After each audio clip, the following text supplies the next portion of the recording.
안철수 공동대표가 말씀하신 대로 통합적 국민 저항 체제가 꼭 필요한 시점이 바로 지금이라고 생각합니다. 무조건 통합으로 이기지 못합니다. 이런 가운데 한완상 전 부총리, 황석영 작가 등 각계 원로들로 구성된 다시민주주의 포럼은 오직 야권 연대를 통해 후보 단일화를 이뤄내는 길만이 집권당의 의회 독점을 막아낼 수 있다는 입장을 밝혔습니다. 4.13 총선에서 일려 다야 구도는 야권 필패일 뿐이다. 예, 시민사회 원로들이 이런 말을 하면서 다시 뭉쳤습니다. 이름하여 다시민주주의 포럼.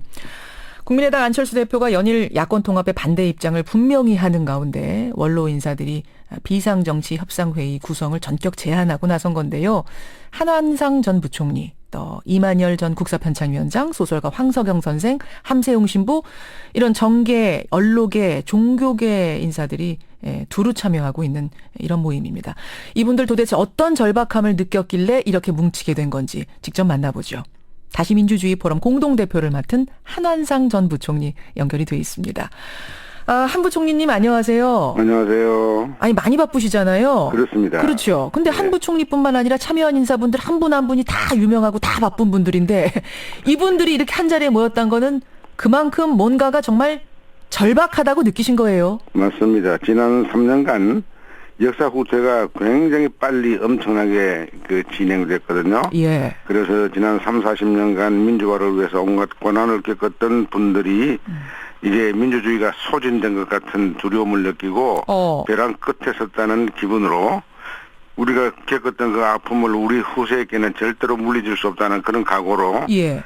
시작했습니다. 민주주의가 소진된 듯한 느낌, 예. 벼랑 끝에 선 듯한 느낌으로 뭉쳤다. 예. 그럼 뭉쳐서 지금 원하시는 건 뭔가요? 요구하시는 건 뭔가요? 그러니까 지금 만약 여당 하나에 다수 야당 이런 구도로 가면은 예. 필패입니다. 다시 민주주의를 소진시키는 게 아니고 소멸시켜버릴 세력이 집권할 겁니다. 우리 앞날이 캄캄하죠. 그래서 다시 뭉쳐라 야권 이렇게 그렇죠. 주장하시는 겁니까? 맞습니다. 그러면은 이대로 진짜 그냥 간다면 새누리가 3분의 2를 차지해서 개헌저지선도 무너지는 설마 그 정도 상황까지도 지금 상상을 하시는 거예요? 예, 개헌저지선 정도만 아니고요. 예. 국회 선진화법은 날아가는 거고 그러면 의회 독재가 되는 것이고 개헌선 확보하면은 사실 그들은 그 일본의 자민당식 영구 집권을 늘 부러워했어요. 예, 그러니까 자민당식 영구 집권으로 갈 그런 개연성을 굉장히 우리 민주화를 위해서 몸으로 싸웠던 사람들은 느끼죠. 가슴으로 느끼죠. 머리로 느끼는 게 아니고. 일본식의 장기 집권까지 가는 상황이 될 예. 거다. 하지만 안철수 대표는 말합니다. 국민들은 상당히 현명하게 판단하는 분들이다. 새누리당의 개헌 저지선이 무너지는 그런 결과를 국민께서는 주지 않을 거다. 이걸 좀 믿어보자. 이렇게 확신하시던데요. 그는 최근의 역사를 전혀 모르는 데서 나오는 이야기죠. 1987년 때 말이죠. 예. 우리 두 김 씨가 합치지 못해서 다시 군사 정부를 연장시켰지 않습니까? YSTJ요. 예, 그렇죠. 그래서 김대중 대통령께서 돌아가시기 전에 예. 거의 자서전도 그랬지만 여러 가지 직접 그 말씀으로 일생 가운데 가장 부끄러웠던 것이 1987년 후보 단일로 하지 못한 것이 가슴 아프다. 그때 그분은 사다 필승론을 이야기했습니다. 내 사람이 나오면은 반드시 자기가 이긴다 이렇게 생각했는데 그 판단이 잘못됐다. 이런 김대중 대통령의 깊은 후회, 그 판단을 존중해야 되는데 지금 안철수 씨는 전혀 그런 것을 참고할 수가 없는 것 같아요. 그 당시와 똑같은 상황이 벌어져서 나중에 굉장히 후회하게 될 거다 이 말씀을 지금. 그럼요. 김대중 대통령께서 대단하신 분인데 그분도 자기 스스로의 일생의 가장 큰 실수가 그거였다 그랬어요. 왜 그런 이야기를 참고하지 않고 자기가 나와도 안철수 씨가 나와도 결국 이길 것이다. 이건 정말 이 생각이 짧은 사람의 판단 같아요. 그러면 이대로만 밀고 나가면 나중에 일생일대 실수를 하게 되는, 일생일대 후회를 하게 되는 상황이. 일생일대 개인의 실수가 아니고 역사의 후퇴죠. 또 그렇게까지요. 그게 가슴 아프죠. 하지만 이제 안철수 대표 말합니다. 국민의당의 창당 목표는 기존의 거대 양당 구조를 깨는 일이었다. 우리 민주주의에 그거 필요하지 않느냐. 이대로 또 연대를 이번에 해버리면 국민의당은 자리 못 잡게 되고 3당 체제 만드는 목표와는 더 멀어지게 된다. 바로 그런 판단이요. 예. 역사를 두려워하지 않는 판단입니다. 지금 양당 구조가 있기 때문에 예. 역사가 지난 3년간 후퇴한 거 아닙니다. 양당 구조 깨는 것이 국민이 갈망하는 거 아닙니다. 지금 막 말씀했지만은 총선에서 여당이 이기면은 예. 이 무시무시하는 민주주의는 이제 끝날 것 같은 두려움이 생기는데 사실 국민이 불만을 가졌던 것은 지난 더민주 이전의 야당이지 않습니까? 제1야당이 예, 예. 창조적 선명 야당의 역할을 못하고 정말 애매모호한 여당인지 야당인지 모르는 그런 입장을 취했거든요. 근데 그 민주당, 그 야당 안에서 그런 입장을 취했던 사람 중에 예. 더욱 더 그런 입장을 취해서 옛날 1970년대에 소위 야당 안에 유신 체제 안에 중도 통합론이라고 있었습니다. 예. 김현준 선생 기억하시는지 몰라도 중도 통합론이라고 유신 있었죠. 체제를 사실을 찬성하는 야당 세력이 있었습니다. 예. 그 사람들은 그 당시 국민들이 벚꽃 세력이라고 그랬습니다. 예. 그래서 그분들은 설 자리가 없었죠. 그런데 지금 국민의당은 야당으로 있을 때 뛰어나오지 않을 때 정말 창조적 선명 야당의 역할을 하고 싶지 않고 그저 더 여당다운 더 집권당다운 그런 입장을 소위 내세웠기 때문에 예. 판단 자체가 참 잘못된 거죠. 지금 한국의 민주주의 위기는 양당이 있기 때문이 아니라 영구 집권을 빼앗는 집권당이 있기 때문에 그런 거예요. 그러니까 타겟을 잘못 본 거예요. 양당 때문에 양당의 문제가 지금 아니다. 그보다 더 큰 문제가 있는데 그렇지. 양당 이야기를 먼저 내세워서는 안 된다. 예. 좀 벚꽃 기가 막힌 판단이죠. 가슴 아픈 판단이죠. 가슴 아픈 판단이라고까지 보세요. 예. 젊어서 그런가? 젊어서 그런가? 아니, 조금 전에 지금 벚꽃 세력 얘기하셨잖아요. 예전에 그때 사실은 이제 속칭 사쿠라 이렇게 하면서 사실은 좀 안 좋은 시선으로 보고 그랬었는데 그런 세력이라고까지 보시는 거예요. 그러면 이대로 계속 간다면? 그러니까 지금 국민의당 안에서도 과거 역사를 알고 DJ의 그 회환을 이해하는 천정배 의원이나 그래도 김한길 의원 같은 사람들은 생각이 다르잖아요. 예, 알겠습니다.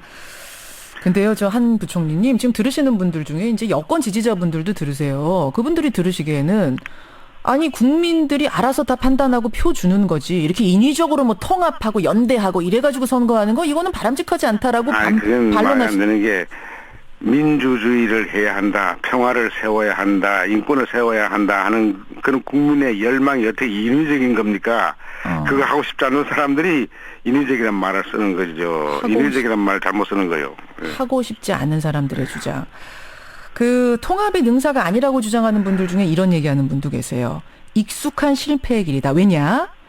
연대와 통합에는 어떤 감동이 있어야 되는데 이게 매번 선거 때마다 반복하다 보니까 그러니까 뭉쳤다 흩어졌다 이걸 반복하다 보니까 이제는 감동이 없고 오히려 염증 느끼는 유권자들도 있다. 이 효과가 있겠느냐? 어떻게 생각하십니까? 이게 사실은 말이죠. 예. 이 감동을 이야기하는데 아까 제가 김대중 대통령 이야기했지만은 예. 우리 역사에서 선거 때만 되면 이 야권 통합이니 연대 이야기 한다 그러는데요. 그 통합 안 한 것이 우리를 가슴 아픈 한 거예요.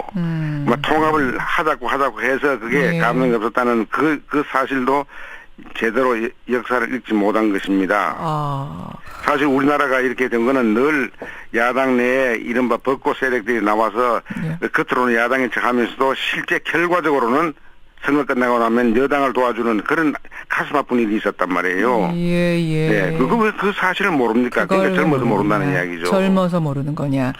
알겠습니다. 상당히 지금 절박하고 강하게 야권 연대를 주장하셨는데 이게 그냥 연대 정도입니까? 마음 같아선 통합까지 했으면 좋겠다 이런 생각이세요? 그래요. 그 통합은 지금 당대당 그 사람들이 당에서 나갔기 때문에 쉽지는 않을 겁니다. 그러나 김종인 씨가 말하는 그 방향은 옳은 것 같은데 현실적으로 가능하겠나?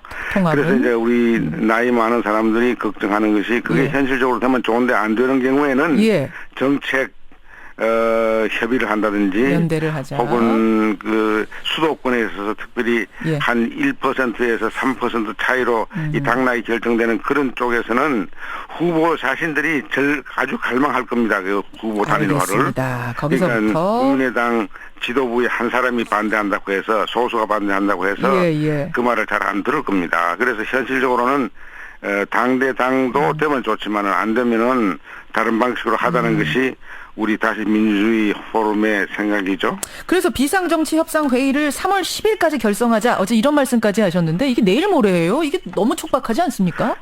촉박한데요. 사실입니다. 촉박하기 때문에 그렇게 이야기하는데 그 후보로 나올 이 수도권에 후보로 나올 사람들 가운데 상당수가 예. 막 촉박하게 느낄 겁니다. 아하. 그러니까 그들이 결심만 하고 마음만 있으면은 예. 빠를수록 좋죠. 반드시 10일 아니라 하더라도 예. 10일이면 좋죠. 아니라 하더라도 빠를수록 좋습니다. 결국 그분들이 어떻게 해서든지 안철수 대표를 설득해내야 된다고 보시는 거예요? 안철수 대표는 스스로 깨달아야지 설득한다고 되겠습니까? 아하. 그러니까 경험을 해봐야 되는데 특히 그 안철수 의원이 최근에 뭐 광야 이야기 하지 않았어요? 광야에서 뭐 광야 애써 죽겠다. 폴로라도 그걸 고집을 하겠다는데 예. 그분도 광야의 뜻을 잘 모르시는 것 같아요. 광야는 예. 예언자의 소리가 넘치는 곳입니다. 예. 민주화, 평화, 인권, 정의 이런 소리를 못할 때 정치인들이 예언자가 광야에서 이걸 외치죠. 그렇죠. 예수께서 광야 가셔서 또 사탄의 여러 가지 아주 그 욕심들, 예. 대권 무슨 그저 도를 떡으로 만들려고 하는 그런 야심들을 다 이 후루 털어내는 힘이 광야의 힘인데 예. 광야의 뜻을 모르고 하는 것 같아요. 아. 광야는 정말 목숨을 내걸고 다른 사람이 못하는 이 소리를 외롭게 소리 지르는 것이 광야예요. 그분은 광야에 살기는 아니고 넉넉한 가정에 살아서 잘 모를 겁니다. 아유, 이거 지금 안철수 대표가 들었으면 굉장히 뭐라고 하실지 모르겠는데 광야에 살지 않고 너무 금수저여가지고 지금 이런 상황. 내가 안철수 대표한테 3년 전에 당신은 예. 그 빛을 스스로 발하는 발광체가 아니고 반사체다. 알겠습니다. 국민의 여망을 반사하는 동안은 빛날 것이다. 알겠습니다. 그러니까 발광체라고 착각하지 말라. 반사체다. 이렇게 내가 말씀을 드린 적이 있어요. 직접 예 기억해야겠다. 지금 이 말씀을 끝으로 전하면서 저 인사드려야겠네요. 고맙습니다. 예, 수고했습니다. 다시 민주주의 포럼을 만들었습니다. 한한상 전 부총리였습니다.